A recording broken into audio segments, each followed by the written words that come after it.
Hey, what's going on, guys? It's Ochuko. Today I'll be going over the Google Nix software, and I'll just be going through a live editing process with this image that I have. It's a graduation picture. Model right here. It's my girlfriend. She just graduated. All right, so here we go. So with this software, if you're not familiar with it, this is the Google Nix software, and it is the Color Effects Pro specifically. The Google Nix package comes with, I believe, about 5 or 4 different programs, and each of these programs are designed for something specific. So this one is my go-to. I use it for just color grading, if you will, just adjusting colors and all of that. And you have the black and white silver effects, which is just for black and white effects. So with this image, I'm just going to be changing or modifying it. So this is the final product actually. This is the original. And right here you can see it's just a little bit darker than I would like. And you know, it's the subjects right up front. So I wanted to make them pop just like that, making them a little bit brighter and adding a little bit of color through it. So I'll just zoom in right here so we can see a little bit closer what's going on.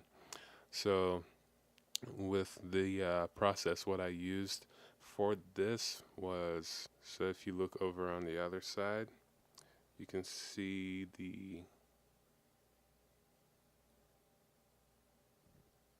filters that I used. So there's the detail extractor right there.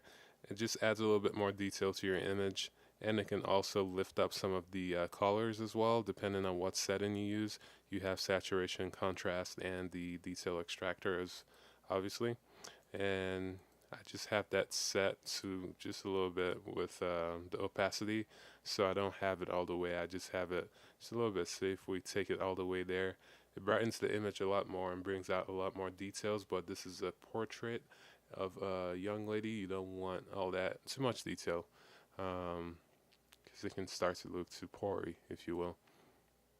All right. So next, I use the Pro Contrast. This is one of my favorite filters on here. So you can just use it to correct the contrast. So if your image is looking a little bit dull, you can just add that, and it adds, you know, that contrast to it and makes it pop out just a little bit more. I have it, you know, just a little bit with the color contrast as well. The color cast corrected that a little bit.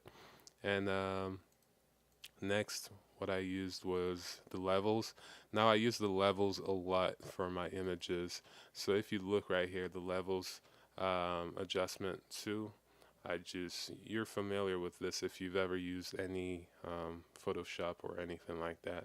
So you can selectively increase you have 3 parts, and you can get to here. So when you click on the left and you add that filter, you just, so what I did with this, I just boosted up the highlights a little bit right here, and I think I modified the mids as well.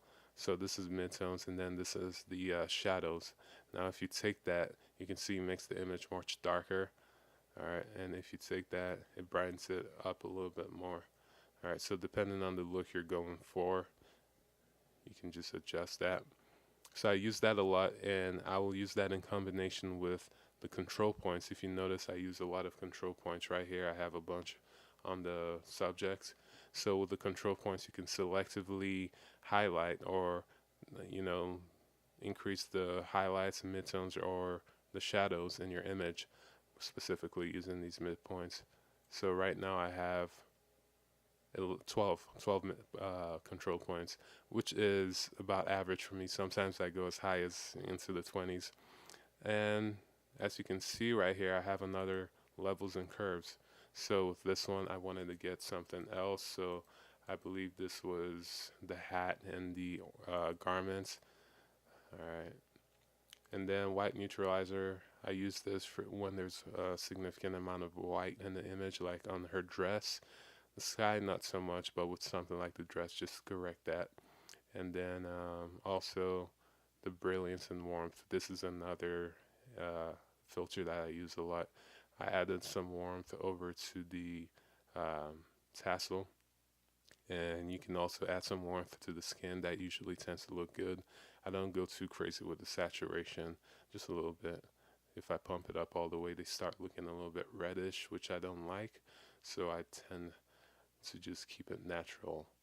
Alright, so this is the filters that I use for this specific image, and here you can see the final product right here, and then you can go before and after, and I'll zoom in again. Once again, before and after. So just letting the colors pop a little bit, bringing out the brightness. I might increase the brightness a little bit overall, but this isn't bad right here. This is a good place to start with, and then tweaking it based on whatever you're going for. All right. So let me know if you have any questions specifically to the workflow for this one, or if you have trouble using the Google Nix software. Enjoy.